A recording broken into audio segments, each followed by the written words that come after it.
when you're working on a project that requires you to render, you have all of these hundreds of images all ready to go, and now you just got to get them ready for a video. That's the end step, right? Put music to it, add the content, you're good to go. But to bring it into a video engine like Premiere and go one image at a time after a time after a time, that's going to be tedious. So I'm going to show you today how to import PNGs as a image sequence, so that way you're able to include that as a video in your sequence. So let's dive right in.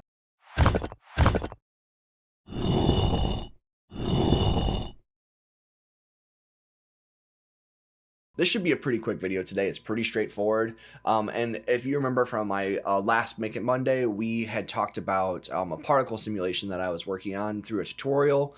I unfortunately had lost the footage, but I was able to render out everything that I had ahead of that before the project file got just shut off on me. Simulations sometimes do that. It's got to be careful. But onto this, I'm going to show you guys how to import your image sequences from a render into this. Really, really easy. It's gonna seem very simple. So I'm just gonna bring my project system up here, and it's just for particle sim. I'm gonna double click where it asks me to import media, and I'm gonna go to where my render is. So I'm gonna click into simulation testing and renders. And I'll show you with a few of these. So you'll see here, this fire simulation that I was working on some time ago, I have 120 images here. So when you want to import an image sequence, you're going to click on the first one, and you're going to check this box for image sequence. So it's going to search for the rest of those in that sequence and bring it in. So we're going to then say open, and it's just that easy. You already have a new object added into your project window.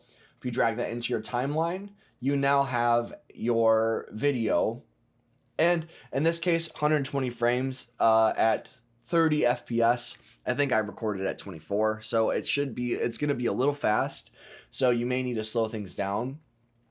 So here is that fire simulation that I just showed you, but let's do that again with the particle sim that I was working on last week, and you'll see here it already has image sequence checked. It recognizes that.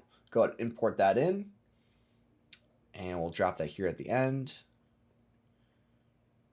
And here's the particle simulation. Pretty neat, right?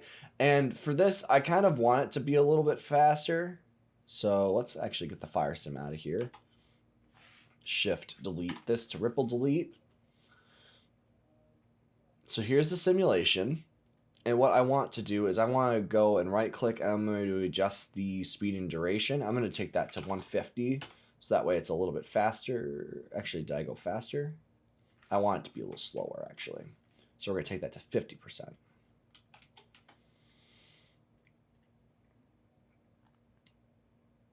So now the simulation takes a little bit longer to run through. It's still going frame by frame, but it's pulling in at the speed that you want. And then we can add, so this is just some basic compositing now. So now we're going to add an effect here, which my effects window got a little smushed. We're going to add a fade, exponential fade. Oh, that's audio. Let's see, video transitions.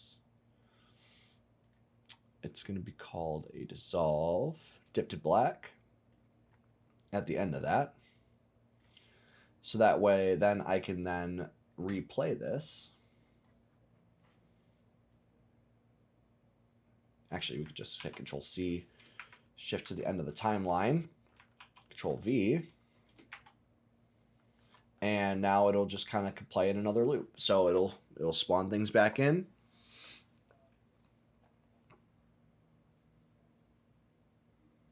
It's going to dip to black, and it comes back. Now we have a nice looping particle simulation. Same thing goes for a turntable animation. If you wanted to bring this in, you just import the image sequence, and then you have your turntable.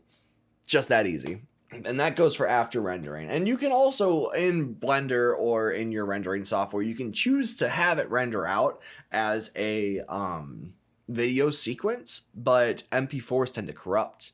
And if you want it to be full raw, the raw footage, importing it in this way gives you a little bit of a better effect. So I hope that this was helpful. I know I just kind of rambled again there for the end.